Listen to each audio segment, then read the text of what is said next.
Shalom, praise the Lord. जय मसीह की सबको। आज हम ताड़ना के विषय में कुछ सीखेंगे। प्रभु हमें क्या सिखाना चाहता है इस विषय में भी। कई बार हम दुखों में होते हैं, तकलीफों में होते हैं और प्रभु से सवाल कर बैठते हैं, प्रभु ये तो क्यों आया मेरी जिंदगी में, ये तकलीफ मेरी जिंदगी में क्यों है प्रभु, कब तक ये रहेगा। इसके बजाय हमें परमेश्वर से पूछना चाहिए, क्या प्रभु क्या सिखाना चाहते हो आप इससे मुझे। मैं जानता हूँ सब कुछ आपके हाथ में है, सब कुछ आपके नियंत्रण में है प्रभु। मैं आप पर भरोसा रख सकता हूँ प्रभु, क्योंकि आप इतने प्रेम करते हो मुझसे कि आपने मेरे लिए अपने पुत्र को कुर्बान कर दिया। मेरी भलाई के लिए आप सोचते हो, आप चिंता करते हो। हमें पूछना चाहिए परमेश्वर से, प्रभु आप मुझे क्या सिखाना चाहते हो, मुझे सिखाएं, क्योंकि प्रभु जी मुझे सीखने की जरूरत है। अब हम ताड़ना के विषय में कुछ बाइबल से वचनों को पढ़ते हैं। इब्रानियों की पुस्तक और उसका 12वां अध्याय 5वीं आयत से हम पढ़ेंगे। और तुम उस उपदेश को जो तुमको पुत्रों के समान दिया जाता है भूल गए हो। हे मेरे पुत्र, प्रभु की ताड़ना को हल्की बात न जान, और जब वह तुझे घुड़के तो साहस न छोड़, क्योंकि प्रभु जिसे प्रेम करता है उसकी ताड़ना भी करता है, और जिसे पुत्र बना लेता है उसको कोड़े भी लगाता है। तुम दुख को ताड़ना समझकर सह लो, परमेश्वर तुम्हें पुत्र जानकर तुम्हारे साथ बर्ताव करता है। वह कौन सा पुत्र है जिसकी ताड़ना पिता नहीं करता। यदि वह ताड़ना जिसके भागी सब होते हैं तुम्हारी नहीं हुई, तो तुम पुत्र नहीं पर व्यभिचार की संतान ठहरे। फिर जबकि हमारे शारीरिक पिता भी हमारी ताड़ना किया करते थे और हमने उनका आदर किया, तो क्या आत्माओं के पिता के और भी अधीन न रहे जिससे हम जीवित रहें। वे तो अपनी अपनी समझ के अनुसार थोड़े दिनों के लिए ताड़ना करते थे, पर वह तो हमारे लाभ के लिए करता है कि हम भी उसकी पवित्रता के भागी हो जाएं। वर्तमान में हर प्रकार की ताड़ना आनंद की नहीं पर शोक ही की बात है दिखाई पड़ती है, तो भी जो उसको सहते सहते पक्के हो गए हैं, बाद में उन्हें चैन के साथ धर्म का प्रतिफल मिलता है। आमीन।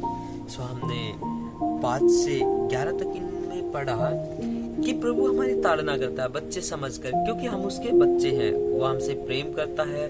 जहाँ कहीं हम गलतियां करते हैं, पाप करते हैं, प्रभु क्या करता है कि हमारे ऊपर थोड़ी सी ताड़ना भेज देता है, मेरे बच्चे ये ठीक नहीं है, ऐसा कर तू।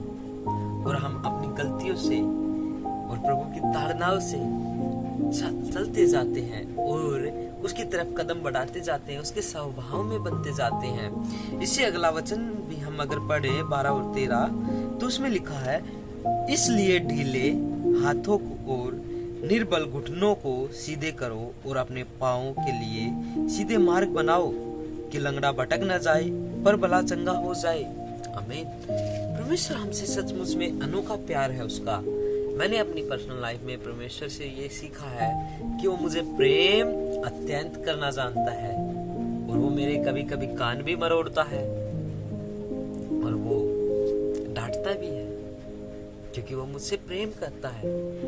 मान लीजिए अगर किसी का बच्चा है, वो गलत रास्ते पर चला हुआ है, तो क्या पिता उसे ना डांटेगा, क्या उसे ना समझाएगा।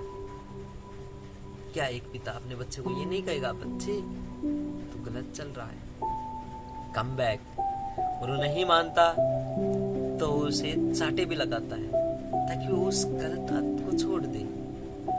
ऐसा ही हमारा परमेश्वर भी है, बल्कि उससे भी कहीं ज्यादा है। हमारा शारीरिक पिता हमारी ताड़ना करता है तो वो करेगा, डेफिनेटली करेगा।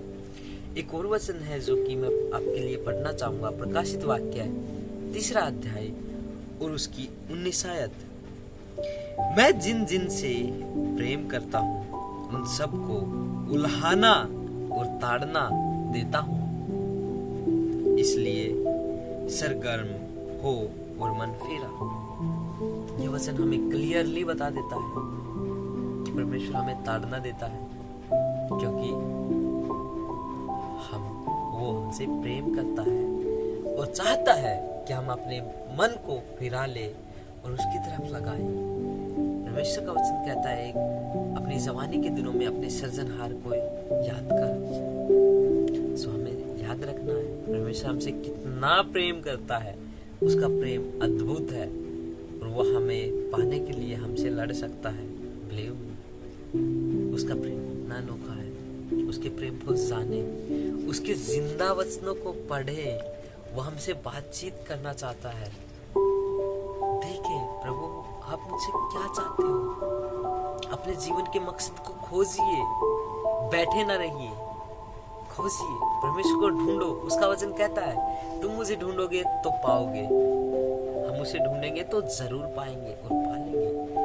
हमें जरूरत है अपने मन को फिराने की और पश्चाताप करने की, क्योंकि अगर हमारे ऊपर पृथ्वी पर ही हमारे पाप प्रकट हो गए तो हमें स्वर्ग में वो सजा ना भुगतनी पड़ेगी। न्याय के दिन हमें याव होगा कि मेरे प्रभु ने मुझ पर धरती पर ये प्रकट कर दिया था और मैंने पश्चाताप किया। आज मैं परमेश्वर के साथ हूँ। Praise Lord.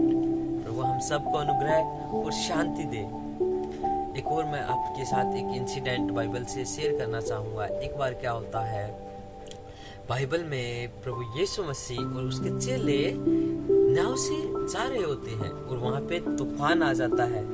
तूफान आने के बाद प्रभु यीशु मसीह उस समय पे सो रहे थे और चेले जग रहे थे। तो तूफान को देख करके वो डर जाते हैं।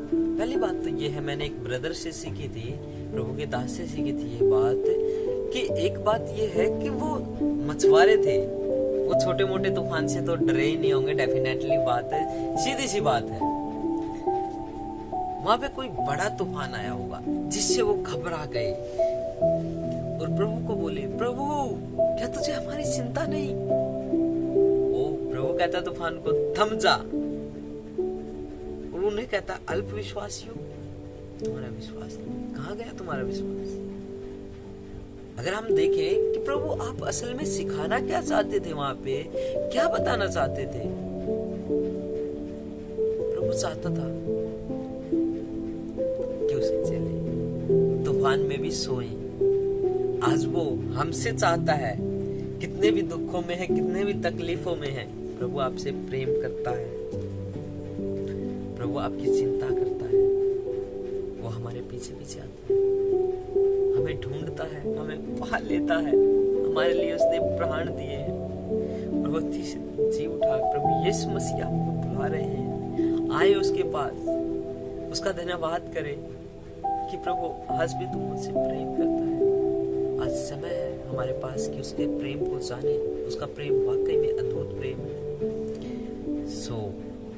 आज वो हमें हमारे दुखों में, तकलीफों में उसको देने के लिए कह रहा है और चाहता है कि हम उनमें दुख तकलीफों में सोएं, प्रभु के आनंद को उस चीजों में महसूस करें। यीशु मसीह के नाम से मैं आप सबके लिए प्रार्थना करना चाहूंगा। प्रभु स्वर्गीय पिता, हम यीशु मसीह के नाम से आपके पास आते हैं। प्रभु हमारी जिंदगियों में आए, हमें बदले खुदावन, और सचमुच पिता तेरा प्रेम अनोखा है। हम तेरे प्रेम को जानने पाए। प्रभु यीशु मसीह के नाम से इस प्रार्थना को मांगते, आमीन। So praise the Lord, this side Ricky, God bless you, Jesus loves you, amen। जय मसीह की।